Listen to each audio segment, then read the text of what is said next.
నిర్వహించవచ్చు కదా. ప్రభుత్వం నిర్వహించి తక్కువ ఫీజులలో ఎంబీబీఎస్ పూర్తి చేసే అవకాశం పేద విద్యార్థులకు ఉంటుంది కదా అనే ఆలోచన సగటు తల్లిదండ్రుల్లో ఉంటుంది. అభివృద్ధి అంటే ఏంటి? ప్రభుత్వ పరంగా కాలేజీలు కట్టడం కదా అభివృద్ధి. మరి కట్టొచ్చు కదా. అభివృద్ధి అంటే పీపీపీకి ఇచ్చేయడమా? సో ఈ విషయంలో కూటమి ప్రభుత్వం చేస్తున్న తప్పు అదే. ఒక స్పష్టత ఇవ్వట్లా, ఒక స్పష్టమైన ప్రకటన చేయట్లా, ఒక స్పష్టమైన విధి విధానం రూపొందించట్లా. గందరగోళంలోకి నెట్టేశారు అంతే. పీపీపీకి ఇస్తాం, పీపీపీకి ఇస్తాం. ఇస్తారు ఓకే, ఎంత ఫీజులు నిర్ణయిస్తారు?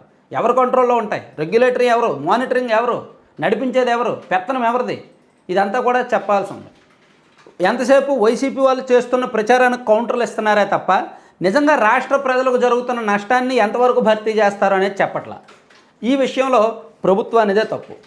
అందుకే దీన్ని జగన్మోహన్ రెడ్డి గారు కానీ వైసీపీ వాళ్ళు కానీ సరైన టైంకి అందుకొని మెడికల్ కాలేజీల విషయంలో విపరీతంగా ప్రచారం చేస్తున్నారు. ఎందుకంటే వాళ్ళకి ఆ హక్కు ఉంది.